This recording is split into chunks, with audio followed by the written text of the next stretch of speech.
Hi friends, ఈ video నచ్చినట్లయితే like చేయండి, సబ్స్క్రైబ్ చేయండి. శౌర్య కోసం అయితే చెప్పి దీప, కార్తిక్ వాళ్ళు కోర్టుకు వస్తూ ఉంటారు. ఇంతలో అక్కడున్న దీప చాలా టెన్షన్ పడుతూ అక్కడ నిల్చొని ఉంటుంది. అక్కడ జోష్న వాళ్ళ గ్రానీ కూడా వస్తూ ఉంటారు. అది చూసిన దీప మాత్రం ఒక్కసారిగా షాక్ అయిపోతూ ఉంటుంది.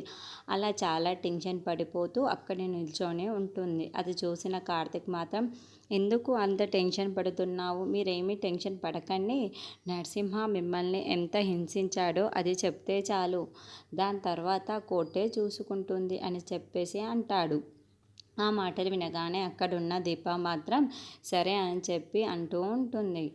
ఆ మాటలు వినగానే అక్కడున్న కార్తీక్ మాత్రం, మీరు అన్ని నిజాలే చెప్పండి, ఏమీ దాయకుండా కోర్టుకి నిజం చెబితే కోర్టే తర్వాత చూసుకుంటుంది అని చెప్పేసి అంటాడు. ఆ మాటలు వినగానే అక్కడున్న కార్తీక్ వాళ్ళ గ్రానీ మాత్రం, అవును దీప, నువ్వేం చెప్పినా సరే నిజమే చెప్పావనుకో, కోర్టే న్యాయం చెప్తుంది అని చెప్పేసి అంటుంది. ఆ మాటలు వినగానే అక్కడున్న కార్తిక్ మాత్రం, మీరెందుకు ఇక్కడికి వచ్చారు? నేను ఎవరిని రావద్దని చెప్పాను కదా అని చెప్పేసి అంటూ ఉంటాడు. ఆ మాటలు వినగానే అక్కడున్న వాళ్ళ గ్రానీ మాత్రం, అదేమీ లేదు, న్యాయంగా ఉందామని నేను దీప వైపుకు నిల్చుందామని వచ్చామని చెప్పేసి అంటుంది.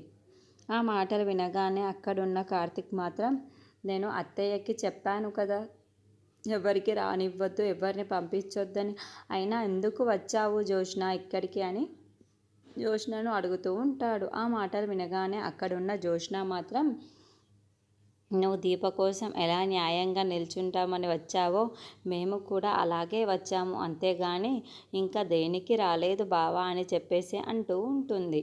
అయినా ఎందుకు నువ్వు ఇబ్బంది పడుతున్నావు బాబా? హాస్పిటల్కి వస్తామంటే హాస్పిటల్కి వద్దంటావు, ఇప్పుడు కోర్టుకి వచ్చినా సరే కోర్టుకి వద్దు అంటున్నావు. నువ్వు ఒక్కడివే ఎందుకు రావనుకుంటున్నావో నాకైతే అర్థం కావటం లేదు. దీపకి నువ్వు ఒక్కడివే ఉన్నావనుకుంటున్నావా ఏంటి? మేము కూడా దీపకి తోడుగా ఉన్నామని తెలియాలి కదా, అందుకే ఇక్కడికి వచ్చాము కదా గ్రానీ అని చెప్పేసి వాళ్ళ గ్రానీ వైపుకు చూసి మాట్లాడుతూ ఉంటుంది.